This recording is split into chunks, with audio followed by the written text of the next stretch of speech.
My son called me a failure and kicked me out of the house I gave him, until he discovered my $1.7 million secret. I'm 64 years old and I need to get this off my chest. 6 months ago, I thought I was being the perfect father by gifting my house to my only son.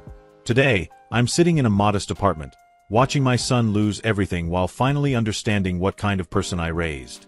This is going to be long, but I need to tell someone what happened. My name is Richard Brooke, and I've been a widower for 8 years now. My wife Leora passed from cancer when she was only 52, leaving me to navigate the later years of raising our son Travis alone. Travis was 26 when his mother died, already married to his college sweetheart Angela, and they had just had their first child, my granddaughter Kira. After Leora's death, I threw myself into work. I was a senior engineer at a tech company, but more importantly, I had been quietly building an investment portfolio for decades. Leora and I lived modestly in our 3-bedroom house in Riverside, California. We drove older cars, took budget vacations, and rarely ate out. What people didn't know was that I was systematically investing every extra dollar we had. Travis always thought we were just getting by. When he'd complain about not having the latest video games or brand-name clothes as a kid, I'd tell him we needed to be careful with money. I wanted him to understand the value of hard work and not take things for granted. Maybe that was a mistake. The house we lived in was nothing special from the outside. Built in 1978, it needed constant maintenance. Travis grew up embarrassed by our modest lifestyle, especially when his friends lived in newer developments with pools and 2-car garages. He'd often make comments about how we were the poor family in our neighborhood, which wasn't true, but I never corrected him. I thought it was building character. After Travis married Angela in 2016, things started changing. Angela came from a wealthy family. Her father owned several car dealerships. Her mother was a real estate agent who drove a Mercedes. They lived in a different world, and I could see Travis becoming more conscious of material things after being around them. Angela was polite enough during family gatherings, but I noticed the way she looked at our house, the slight wrinkle of her nose when she used our guest bathroom, the way she'd suggest we meet at restaurants instead of having dinner at home. She never said anything directly, but the message was clear: our modest home wasn't up to her standards. Travis started making comments too. "Dad, you should really update this kitchen. It looks like it's from the 1980s. This carpet in the living room is so outdated. Why don't you get a newer car? That Honda has to be 15 years old." I just smile and say maybe someday, but inside it stung. I wasn't keeping the house outdated because I couldn't afford to update it. I was choosing to invest my money instead of spending it on superficial improvements. By 2020, my investment portfolio had grown to over $1.2 million, but Travis had no idea. The real pressure started when their second child was born in 2019. Suddenly, Angela's parents were very involved in their lives, constantly commenting on how Travis and Angela needed more space and a better neighborhood for the grandchildren. Angela's mother, Marissa Winters, would make pointed comments during family visits. "It's such a shame the children have to sleep on an air mattress when they visit Grandpa Richard," she said once, right in front of me. At our house, they each have their own bedroom with custom furniture. Travis started seeming embarrassed to bring the kids to my house. Our family dinners became less frequent, and when they did visit, it felt forced and uncomfortable. Angela would spend most of the time on her phone, and Travis would make lists of improvements I should consider. Everything changed in March of last year when Travis lost his job.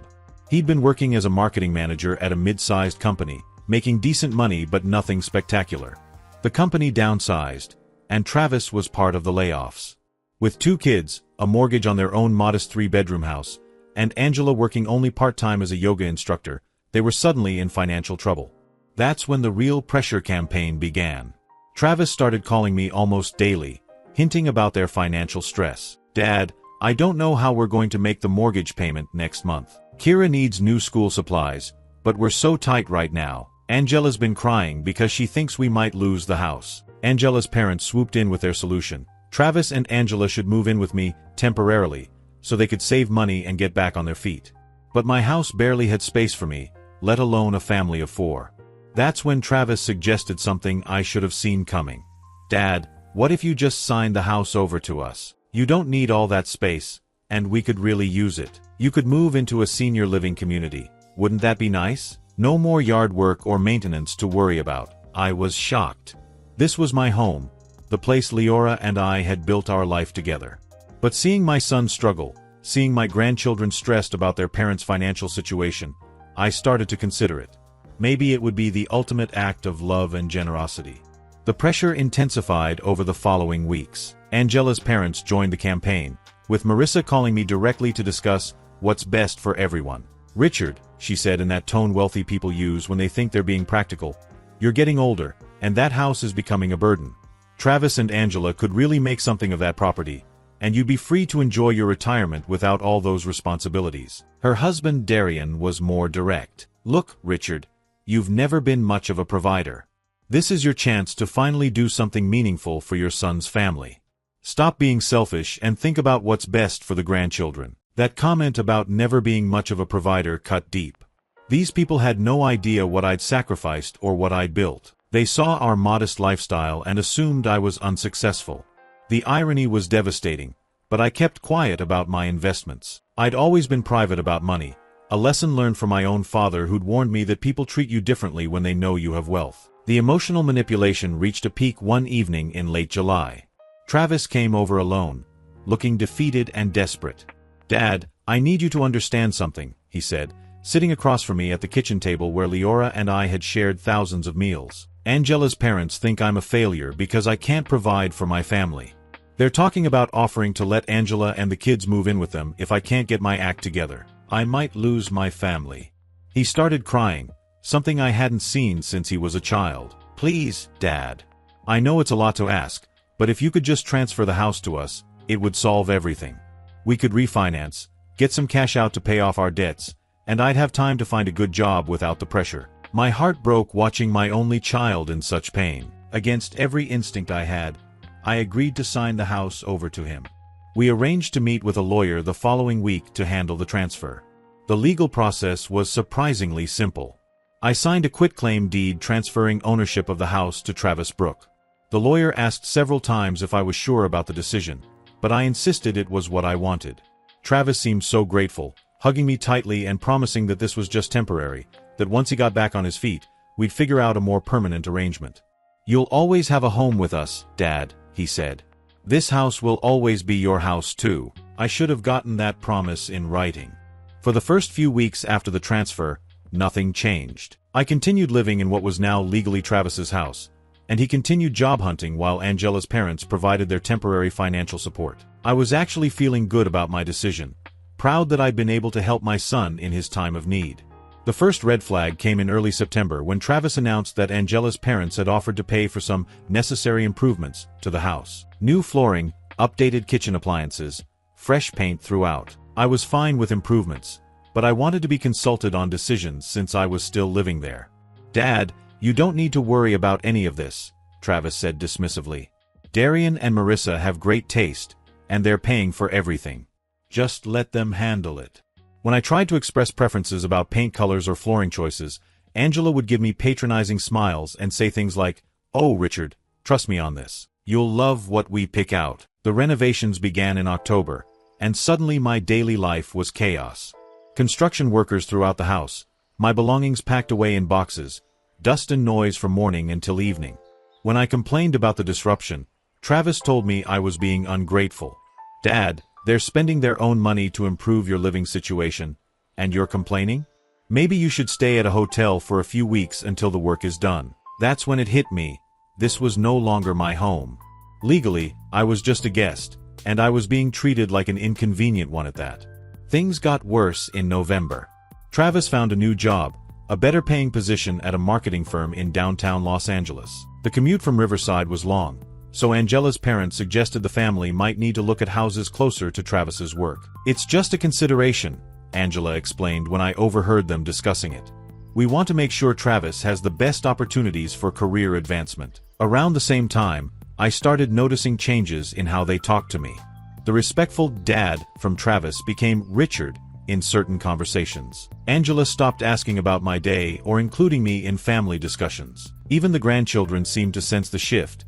They were less affectionate, more distant. The breaking point came on a Thursday evening in late November. I was sitting in the living room watching the news when Travis, Angela, and her parents came in for what they called a family meeting. Marissa took the lead, speaking in the same tone she'd used when pressuring me to sign over the house.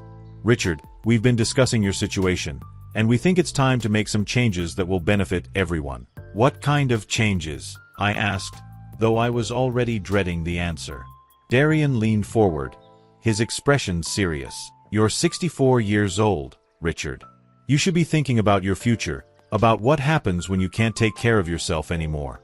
This house is too big for one person, and frankly, it's becoming awkward having you here when Travis and Angela want to start making it their own." Angela nodded sympathetically. "We've found some really nice senior living communities in the area. Places where you'd have people your own age to socialize with, activities to keep you busy, and professional care if you need it. Travis, my own son, wouldn't meet my eyes." "Dad, they're right. You'd probably be happier somewhere designed for seniors. And honestly, having you here is putting strain on my marriage. Angela feels like she can't really make this place feel like home with you watching everything we do." I sat there stunned. This was my house, the place where I'd lived for over 20 years, where Leora and I had raised our son. Now I was being told I was an inconvenience, a burden that needed to be relocated.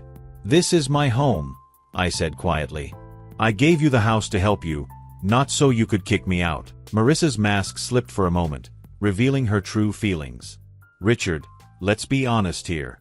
What have you really achieved in your life? You've worked the same middle-class job for decades, you live in this modest house, you drive an old car. You've never been ambitious or successful. The least you can do is step aside and let Travis build something real for his family." The room fell silent.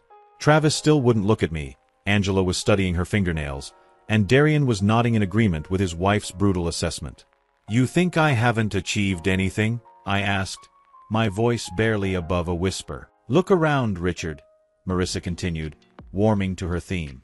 "You're 64 years old with nothing to show for it except a house you just had to give away to help your son. Most successful people your age have built wealth, have nice things, have something to leave their children. You can't even support yourself without living off Travis's generosity." That last comment broke something inside me. Living off Travis's generosity? I had given him a house worth over $400,000. But somehow I was the one receiving charity? I stood up slowly, looking at each of them. My son, who still wouldn't meet my eyes. Angela, who was smirking slightly as if enjoying my humiliation. Marissa and Darian, who clearly felt they delivered a necessary but difficult truth. "I need some time to think about this," I said. Travis finally spoke. "Dad, we're not trying to hurt you. We just think this arrangement isn't working for anyone. Maybe it would be better if you found your own place by the end of the year. We can help you look at senior communities if you want." I nodded and walked to my bedroom, or what had been my bedroom for over 2 decades but was now apparently just temporary accommodations in my son's house. That night, I barely slept. Marissa's words kept echoing. "What have you really achieved in your life?" She had no idea, but maybe it was time she found out. Maybe it was time they all found out. The next morning, I called my financial advisor, James Morrison, and scheduled an appointment for that afternoon. I also called my lawyer, the same one who had handled the house transfer, and asked him to review the quitclaim deed. My meeting with James was enlightening. My investment portfolio, which I hadn't touched during the recent family drama, was now worth $1.7 million. Years of consistent investing in index funds, tech stocks, and dividend-paying companies had created substantial wealth that I'd never touched, never mentioned, never flaunted. "Richard," James said, reviewing my accounts, "you realize you're quite wealthy by most standards? You could easily afford to buy a very nice home, travel extensively, or live comfortably anywhere you choose. Why are you asking about senior living communities?" I explained the situation with Travis and the house, and James's expression grew concerned. "Let me get this straight," he said. "You gave away a $400,000 house to your son, and now he's pressuring you to move into senior housing because he thinks you can't afford to live independently?" When I nodded, James shook his head. "Richard, with your assets, you could buy a house twice as nice as the one you gave away and still have over $1 million left. You don't need anyone's charity." My lawyer's assessment was equally illuminating. The quitclaim deed was legally valid, but he pointed out something I hadn't considered. If I could prove I'd been coerced or misled about my son's intentions, there might be grounds for challenging the transfer. "Did your son indicate this was temporary?" he asked. "Did he promise you could continue living there?" I told him about Travis's assurances that it would always be my house too, and that I'd always have a home with them. "Those aren't legally binding promises," he explained. but they could demonstrate that you made the transfer based on representations that weren't honored. Combined with the fact that you're being evicted from the property you gifted, we might have a case for undue influence or fraudulent inducement. I asked him to research the options while I decided what to do. Over the weekend, Travis and Angela's behavior became even more intolerable. They acted like gracious hosts in my own former home, asking if I minded them having friends over, whether I'd be comfortable with them playing music in the evening, if it was okay for them to use my bedroom as a guest room when Angela's parents visited. The final straw came on Sunday evening. I was washing dishes after dinner. They'd started expecting me to clean up after meals as if I were a house guest, when I overheard Angela on the phone with her mother. "He's being so stubborn about moving out," she was saying. "I mean, what did he expect? That we just let him live here forever like some charity case?" Travis feels bad, but honestly, Richard's just been freeloading his whole life. It's time he learned to take care of himself. She laughed at something Marissa said, then continued, "The best part is he actually thinks he did us this huge favor by giving us the house. Like, hello, the house needed tons of work, and we're the ones spending money to make it livable.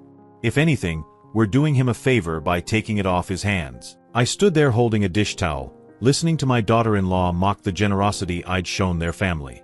That's when I decided it was time for some truth. Monday morning, I called both James and my lawyer and told them to proceed with their recommendations. I was going to buy myself a new house, and I was going to explore legal options for recovering my original property. I also called Travis and told him I needed to speak with the whole family that evening. I had something important to discuss. They assembled in the living room at 7 p.m., the same configuration as the previous Thursday when they'd ambushed me with their senior living community suggestion.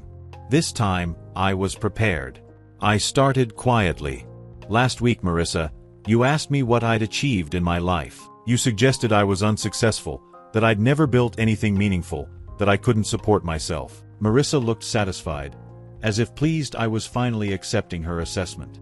"Richard, I wasn't trying to be cruel. I was just being honest about your situation." "I appreciate honesty," I said, pulling out a folder of documents. "So let me be honest with you about my situation." I handed Travis a copy of my investment portfolio statement. His eyes widened as he saw the numbers. "This is my Charles Schwab account," I explained as Angela leaned over to look at the papers. "Current value, $1.7 million. The room went completely silent. "This is my Fidelity account," I continued, handing over another statement. $320,000 in various mutual funds. Marissa's face had gone pale. Darian was studying the documents with the expression of someone who'd just realized he'd made a terrible miscalculation. "And this," I said, presenting the final document, "is a letter of pre-approval from Bank of America for a mortgage on a house I'm buying in Newport Beach. Purchase price, $850,000. Cash down payment, $200,000. Travis looked like he'd been punched. "Dad, I don't understand. If you have all this money, why did you live so modestly? Why did you let us think you were struggling financially?" I smiled sadly at my son. "Because I wanted you to understand the value of hard work and financial responsibility. I wanted you to build your own success, not rely on mine. Your mother and I chose to invest our money rather than spend it on luxury items because we believed in building long-term security." Angela was staring at the documents as if they might disappear. "You mean you've been wealthy this whole time?" "I've been financially secure this whole time," I corrected. "Wealthy is relative. But yes, I've never needed anyone's charity or support. I gave you the house because I thought my son needed help, not because I couldn't afford to keep it." Marissa's voice was barely audible. "Richard, if we had known." "Known what?" I interrupted. "That I wasn't the failure you thought I was? That I wasn't the burden you described? Would you have treated me differently if you'd known I had money?" The honest answer was written on their faces. Of course they would have. Travis was struggling to process the revelation. "Dad, why didn't you tell me? All these years, I thought we were barely getting by." "Because I wanted to raise a son who would work hard and build his own success," I said. "I wanted you to understand that happiness doesn't come from material possessions.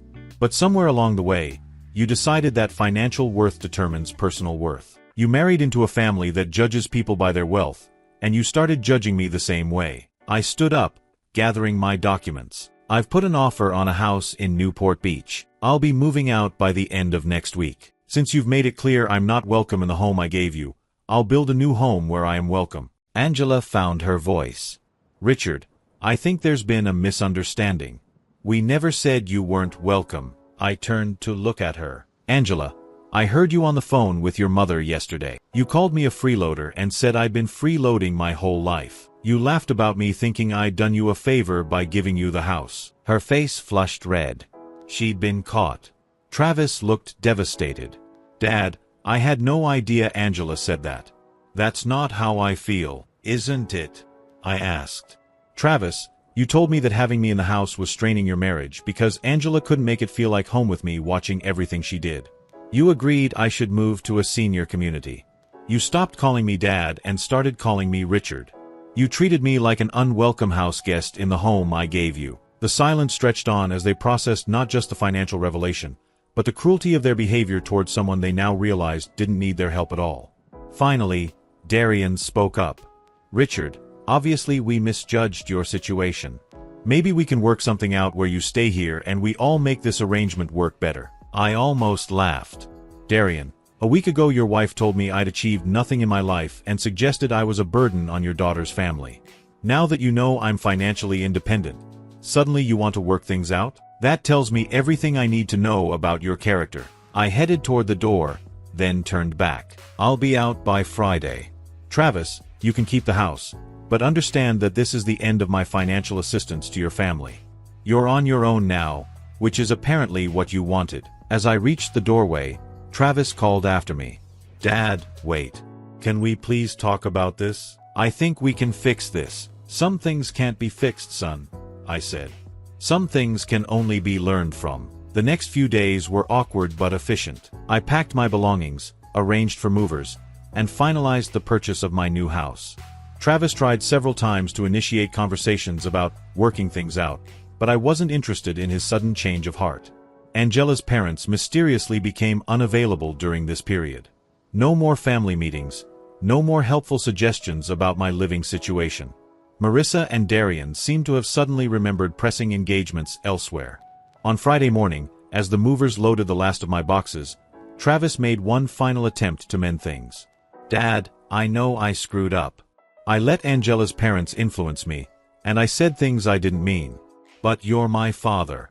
Can't we get past this? I looked at my son, this man I'd raised and loved and ultimately failed in some fundamental way.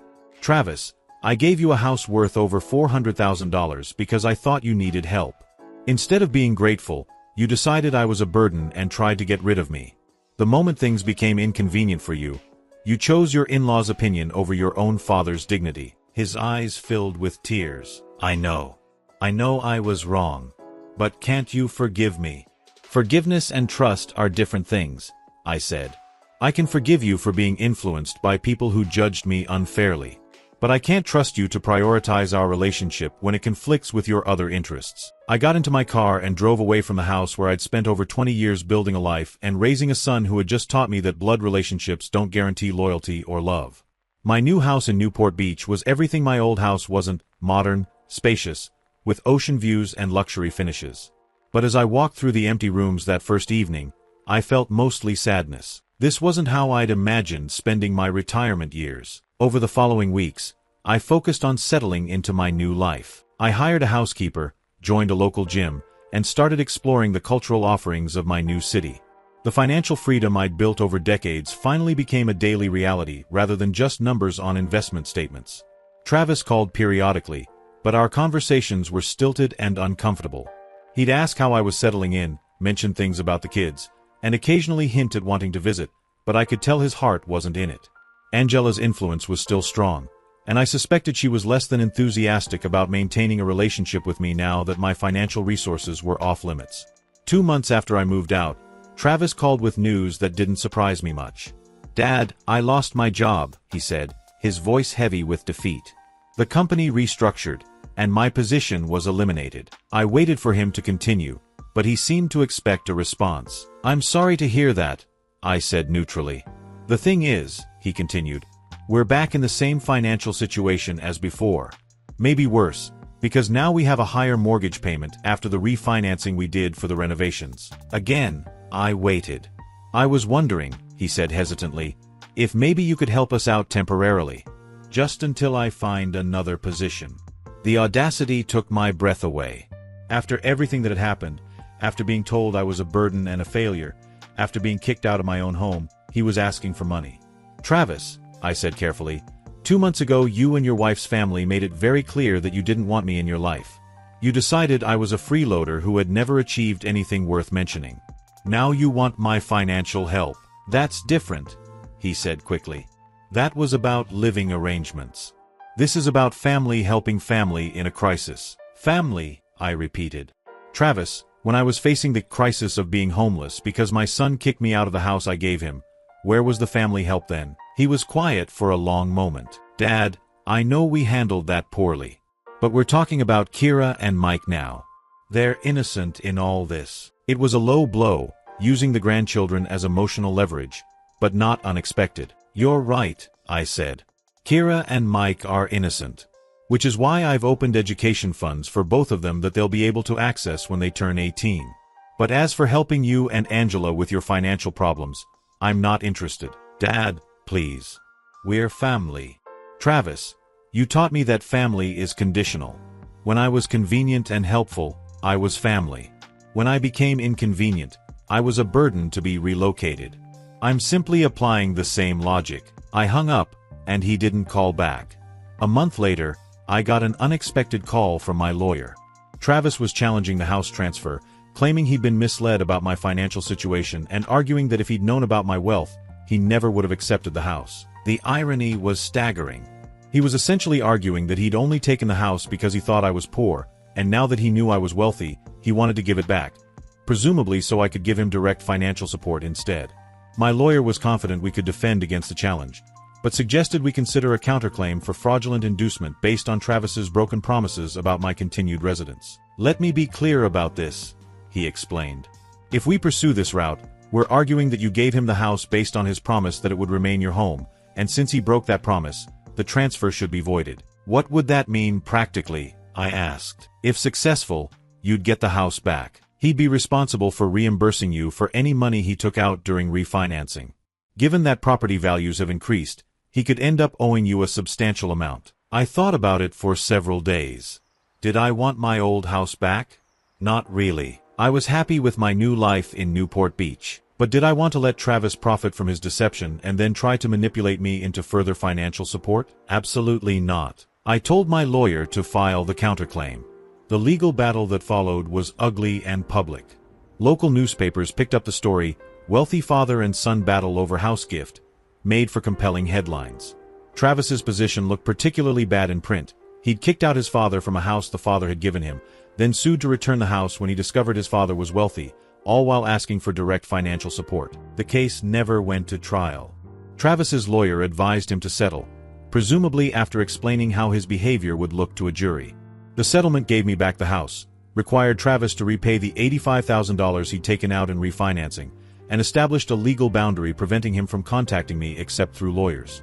But the real consequences for Travis were social and professional. Word spread through his industry about the lawsuit, and potential employers were apparently hesitant to hire someone who'd publicly betrayed his own father's generosity. His job search stretched from weeks to months. Angela's parents, Darian and Marissa, quietly distanced themselves from the situation once it became public knowledge that they'd misjudged my financial status so dramatically.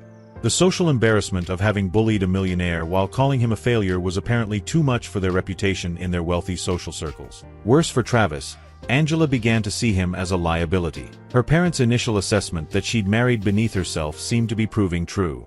Travis wasn't just unemployed, he was unemployed and publicly known as someone who'd betrayed family for money and then lost anyway. 6 months after I moved out, Travis called to tell me Angela had filed for divorce. She was seeking full custody of the children and planned to move back in with her parents while the divorce was finalized. "Dad," he said, his voice broken, "I've lost everything.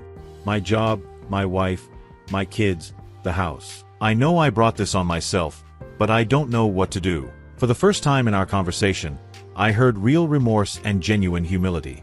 This wasn't manipulation or strategy. This was my son at his lowest point, finally understanding the consequences of his choices. "Travis," I said gently, "I'm sorry you're going through this. But you need to understand that these consequences come from your decisions. You chose to prioritize material wealth over family relationships. You chose to listen to people who judged others by their possessions. You chose to break promises you made to someone who loved you. I know, he whispered. I know all that. I just don't know how to fix it. Some things can't be fixed, I told him. Some things can only be learned from. The question is whether you've actually learned anything or whether you're just sorry because things didn't work out the way you planned. There was a long silence before he answered. I think I'm beginning to understand the difference between those two things. That conversation happened 3 months ago. Since then, Travis has been working on rebuilding his life, though it's been difficult. He found part-time work at a smaller marketing firm, nothing like the position he lost, but honest work. He's been attending therapy to understand how his values became so distorted. Most importantly, he's been fighting for visitation rights with his children without asking me for financial help to pay legal fees. I've watched his progress from a distance, not offering assistance but not actively blocking his attempts to rebuild either. The grandchildren are the hardest part. I miss Kira and Mike terribly, but Angela has made it clear that maintaining a relationship with me is not in her children's best interest, since I'm apparently a source of family conflict. 2 weeks ago, Travis asked if he could come visit me in Newport Beach. Not to ask for anything, he insisted, just to see how I was doing and to apologize properly for everything that had happened. I agreed to meet him for lunch at a restaurant near my house. He looked older, worn down by the challenges of the past year. But there was something different in his demeanor, less entitlement, more humility.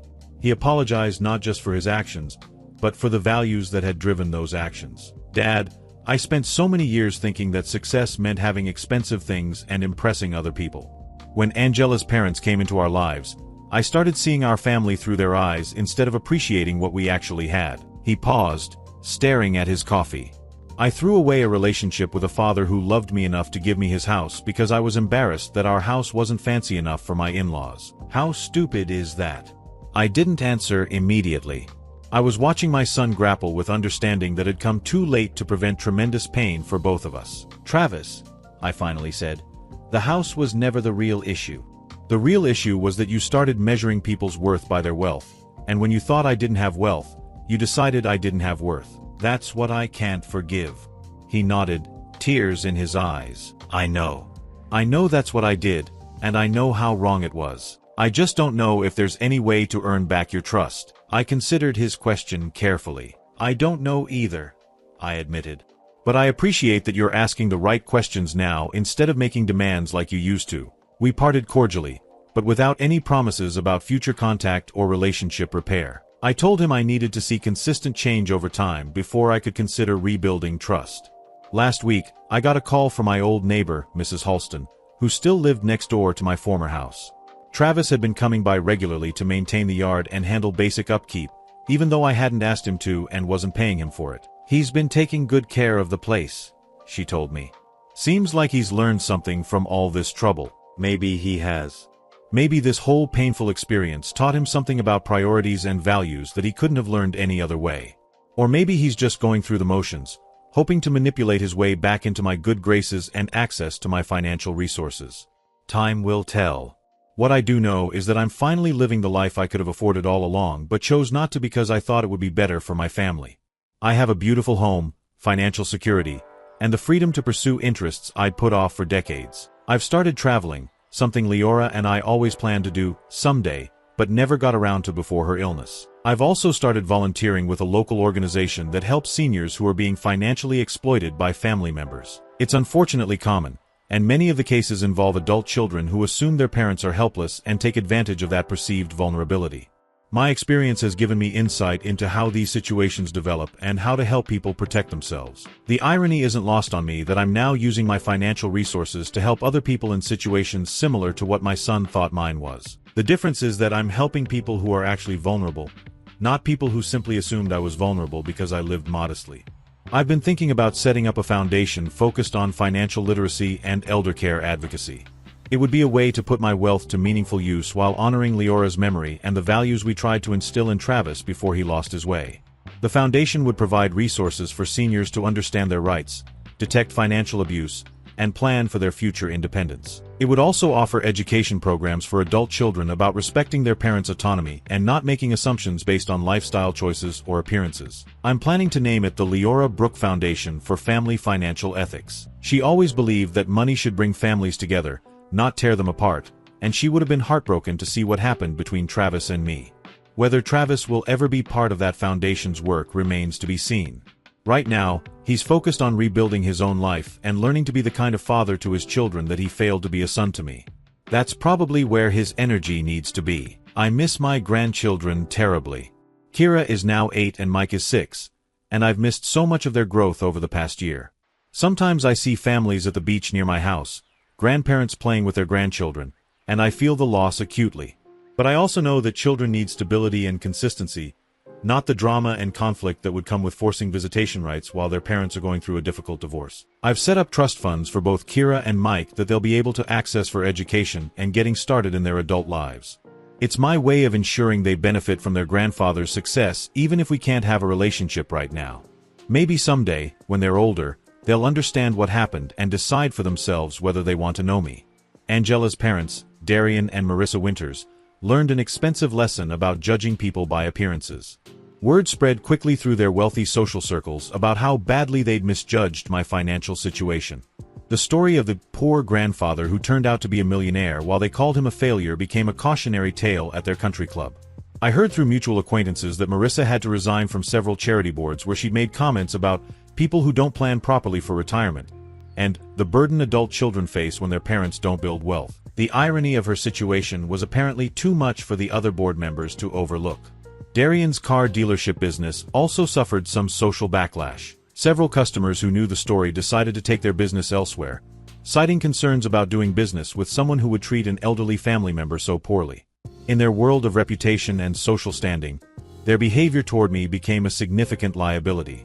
The strangest part of this whole experience has been discovering how differently people treat you when they know you have money versus when they think you don't. During the months when I was living modestly and people assumed I was struggling financially, I received a certain type of treatment. Sometimes pity, sometimes dismissal, often patronizing advice about managing my finances or planning for my future. Now, when people learn about my financial situation, their entire demeanor changes. Suddenly I'm described as wise and prudent, for making the same choices that were previously seen as signs of failure or lack of ambition. The same modest lifestyle that Marissa Winters criticized as evidence of my lack of success is now praised as living below your means and smart money management. It's taught me something important about human nature and social dynamics. Most people's respect and consideration are more conditional than they like to admit, even to themselves. They treat others based on perceived status rather than actual character or inherent dignity. This realization has been both liberating and sad. Liberating because I no longer need to worry about others' approval or judgment. I know my worth isn't determined by their perceptions. Sad because it means many of the relationships in my life were more superficial than I had believed. But it's also helped me identify the people whose friendship and respect were genuine. Mrs. Halston, my former neighbor, treated me with the same kindness and consideration whether she thought I was a struggling retiree or a wealthy investor. My financial advisor James Morrison never made me feel judged for my modest lifestyle choices, even when he probably wondered why I was living so simply. These are the relationships I'm nurturing in this new phase of my life. I've been asked by several friends and family members whether I regret keeping my wealth private for so many years. Would things have been different if Travis had known about the investments? If Angela's parents had understood my financial situation from the beginning? The honest answer is that yes, things probably would have been different. But not necessarily better. If Travis had grown up knowing we had substantial wealth, would he have developed a strong work ethic? Would he have learned to value relationships over material possessions? Would he have chosen Angela for love rather than status, or would he have chosen someone even more focused on wealth and luxury? If Angela's parents had known about my investments, they certainly would have treated me differently. But their respectful treatment would have been based on my bank account, not on any recognition of my character or dignity as a person. That kind of conditional respect isn't worth having. The tragedy is that Travis learned their values instead of the ones Leora and I tried to teach him. He started measuring people's worth by their wealth because that's how his wife's family measured worth.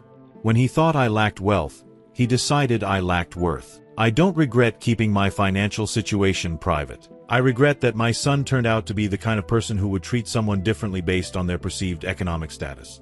but I'm trying not to dwell on regrets. I'm 64 years old, in good health, financially secure, and finally free to live according to my own priorities instead of constantly trying to teach lessons to people who weren't interested in learning them. I've started taking art classes at the local community college, something I always wanted to try but never had time for while working full-time and maintaining family relationships. I'm terrible at it, but I'm enjoying the process of learning something completely new. I've also joined a hiking group that explores different trails throughout Southern California. The physical activity is good for me, and I've met some interesting people who knew nothing about my family drama or financial situation. They just accepted me as Richard, the guy who likes nature and makes terrible jokes during rest breaks. These new activities and relationships are helping me build an identity separate from being Travis's father, or the man who was mistreated by his family, or the secret millionaire. I'm just Richard Brooke, learning to paint landscapes and discovering that I really enjoy identifying different types of birds during hikes. Last month, I received a letter from Travis that was different from his previous communications. Instead of asking for forgiveness or financial help, he simply updated me on his life and expressed hope that I was finding happiness in my new situation. He wrote about his therapy sessions and what he was learning about himself. He described his part-time job and how humbling it had been to start over professionally. He mentioned his limited visitation with Kira and Mike and how he was trying to be a better father during the time he had with them. Most importantly, he acknowledged that he understood why I couldn't trust him and didn't expect me to. He said he was focused on becoming the kind of person who would deserve trust, whether or not that ever led to rebuilding our relationship. It was the first communication from him that didn't contain any manipulation, pressure, or expectation of response. Just honesty about his situation and respect for mine. I didn't respond to the letter, but I kept it. Maybe someday there will be a foundation for rebuilding trust between us. Maybe not. But for the first time in over a year, I felt like I was communicating with the son I had raised rather than the person he had become under others' influence. 2 weeks ago, I had lunch with James Morrison, my financial advisor, to discuss the foundation I'm planning to establish. We talked about funding levels, program structures, and long-term sustainability. "Richard," he said as we finished our meal, "I have to ask you something personal. Do you ever regret giving Travis that house? Given how everything turned out." I thought about his question carefully. I regret that giving him the house revealed his true character instead of bringing out his best character. But I don't regret the generosity itself. That generosity came from love, and love is never wrong, even when it's not appreciated or reciprocated. He nodded thoughtfully. That's a healthy way to look at it. A lot of people in your situation become bitter about being generous. Bitterness would poison my future without changing my past, I said. I'd rather focus my energy on building something positive going forward. That conversation crystallized something I'd been thinking about for months. This whole painful experience has taught me that I can't control how others respond to my love and generosity, but I can control whether I continue to be loving and generous. I can choose to let Travis's betrayal make me cynical and closed off, or I can use what I learned to help other people avoid similar situations. I'm choosing to help. The Leora Brooke Foundation for Family Financial Ethics will launch early next year. I've hired a small staff, established partnerships with elder care advocates and financial literacy organizations, and begun developing educational materials for both seniors and their adult children. The foundation will offer free seminars on recognizing financial abuse, understanding elder rights, and maintaining family relationships during transitions in health and independence. We'll also provide emergency assistance for seniors who have been financially exploited by family members, helping them regain stability and independence. It feels good to be building something positive from such a painful experience. Leora would be proud of this work, and she would be proud that I didn't let bitterness overcome love in my response to Travis's betrayal. Whether Travis will ever understand what he lost when he chose material concerns over family loyalty remains to be seen. Whether he'll ever become the kind of person who deserves a second chance is up to him. What I know for certain is that I'm no longer waiting for him to change so I can be happy. I'm building my happiness on my own terms, using my resources to create meaning and purpose independent of his approval or participation. At 64, I'm finally living the life I built but never allowed myself to enjoy. It's not the life I expected to be living at this stage, but it's a good life, built on my own values and choices rather than others' expectations or judgments. And maybe that's the most important lesson of all, that our worth and happiness don't depend on how others treat us, but on how we choose to respond when they treat us poorly. I'm responding by continuing to be the person Leora and I raised Travis to be, even though he chose a different path. I'm responding by using my resources to help others avoid the pain we experienced. I'm responding by refusing to let someone else's poor choices determine my future happiness. That feels like the right way to honor both the love that built my family and the hard-learned wisdom that came from watching it fall apart. Update posted 3 months later *. I wanted to share an update on something unexpected that happened last week, since some of you have been following this story. Travis showed up at my door in Newport Beach. Not to ask for anything, not with any agenda that I could detect, but simply to tell me that Angela had remarried and that he would be moving to Arizona to be closer to Kira and Mike, who were relocating with their mother and stepfather. I wanted to say goodbye in person, he said, standing on my doorstep looking more mature than I'd seen him in years. And I wanted to thank you. Thank me? I asked, surprised. For teaching me what real failure looks like, he said. I spent so many years thinking failure was about not having expensive things or impressing the right people. But real failure is betraying someone who loves you. Real failure is choosing status over substance. Real failure is what I did to you. We stood there for a moment, both of us emotional. I know I can't undo what I did, he continued. And I know you don't owe me forgiveness. But I wanted you to know that losing you was the wake-up call I needed to understand who I was becoming. I'm working every day to be better than that. I invited him in for coffee, and we talked for 2 hours. He told me about his therapy progress, his new job in Arizona teaching marketing at a community college, and his plans to fight for increased visitation with the children. Most importantly, he told me about the values he was trying to instill in Kira and Mike, values about character over wealth, kindness over status, and family loyalty over social acceptance. I'm trying to teach them what you taught me, he said. It just took me too long to understand the lessons. When he left, he didn't ask for money or reconciliation or any promises about the future. He simply said he hoped I was happy, and that he was grateful I'd lived your values consistently enough that he finally learned what they meant. I don't know what comes next for us. Trust takes time to rebuild, and some damage can't be fully repaired. But for the first time in almost 2 years, I felt like I was talking to my son again instead of a stranger who happened to share my DNA. The Leora Brook Foundation launches next month. I've decided that if Travis continues on this path of growth and accountability, there might eventually be a place for him in the Foundation's work. Not as a beneficiary, but as someone who truly understands the cost of choosing material values over family relationships. People make mistakes. Sometimes terrible, relationship-ending mistakes.